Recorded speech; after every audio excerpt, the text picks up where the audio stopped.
ಪಕ್ಷದಲ್ಲೇ ಪಿತೂರು ಆಗಿದೆ. ನಿಮ್ಮ ಪಕ್ಷದಲ್ಲಿ ಏನಾದ್ರು ಪಿತೂರು ಆಗಿದೆ ಸರ್ ನಿಮಗೆ?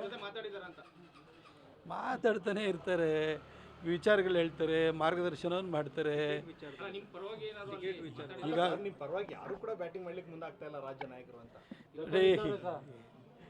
ಆ ಥರ ಎಲ್ಲ ಅಂದ್ಕೊಳ್ಬೇಡಿ ನೀವು. ಎಷ್ಟೋ ಜನಕ್ಕೆ ಇವತ್ತು ಟಿಕೆಟ್ ತಪ್ಪಿದೆ, ಅವ್ರ ಪರವಾಗಿ ಯಾರು ಮಾತಾಡಿಲ್ಲ, ಅವ್ರಿಗೆ ಅವಕಾಶಗಳಾಗಿಲ್ಲ ಅಂತ ಅರ್ಥನ?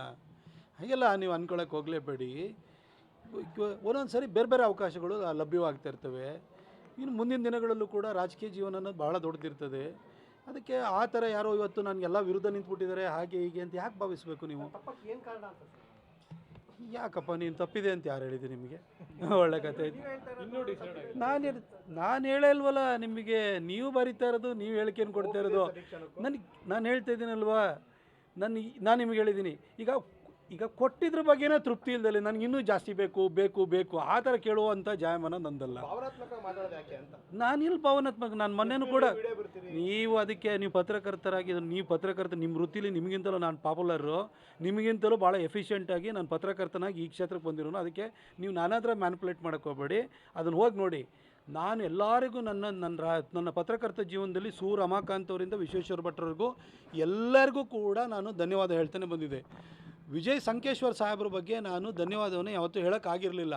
ಹಾಗೆ ಮಾತಾಡ್ತಾ ನಾನಿವತ್ತು ರಾಜಕಾರಣಿಯಾಗಿ ಇವತ್ತು ಬೆಳೆದು 2 ಸರಿ MP ಆಗಿ ಕೆಲಸವನ್ನು ಮಾಡುವಾಗ ನನಗೆ ಅವತ್ತು ಮೂಲದಲ್ಲಿ ವೇದಿಕೆಯನ್ನು ಕೊಟ್ಟಂಥವರು ಸಂಕೇಶ್ವರ್ ಸಾಹೇಬರು.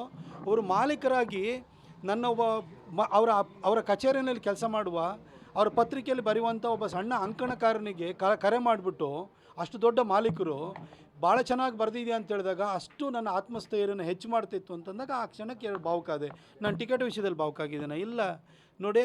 ಟಿಕೆಟ್ ಕೊಟ್ಟರು ಕೆಲಸ ಮಾಡ್ತೀನಿ, ಕೊಡದೇ ಇದ್ರೂ ಕೆಲಸ ಮಾಡ್ತೀನಿ. ನನಗೆ ಆ ಥರದ್ದೆಲ್ಲ ಇಲ್ಲ. ನಮಗೆ ನನ್ನ ಮೈಸೂರು ಕೊಡಗಿನ ಜನ ಸಾಕಷ್ಟು ಪ್ರೀತಿ ಕೊಟ್ಟಿದ್ದಾರೆ. ಇಷ್ಟು ಕಡೆ ಕರ್ನಾಟಕದಲ್ಲಿ 28 ಜನ MP ಗಳಲ್ಲಿ ಯಾವ MPಗೆ ನಮ್ಮ ಇದೇ ವ್ಯಕ್ತಿಗೆ ಟಿಕೆಟ್ ಕೊಡಿ ಅಂತ ಎಲ್ಲಿ ಹೋರಾಟ ನಡೀತಾ ಇದೆ? ಎಲ್ಲ ಟಿಕೆಟು ಪೆಂಡಿಂಗೆಲ್ಲ ಇದೆ. ಎಲ್ಲರೂ ಹೋರಾಟ ನಡೀತಿದೆಯಾ? ಓನ್ಲಿ ಕೊಡಗು ಮೈಸೂರು MP ಕ್ಷೇತ್ರದಲ್ಲಿ ಮಾತ್ರ ಈ ಹೋರಾಟ ನಡೀತಾ ಇರೋದು. ಇಷ್ಟು ಪ್ರೀತಿ ಕೊಟ್ಟಿದ್ದಾರಲ್ಲ, ಇದಕ್ಕಿಂತ ಇನ್ನೇನ್ರಿ ಬೇಕು?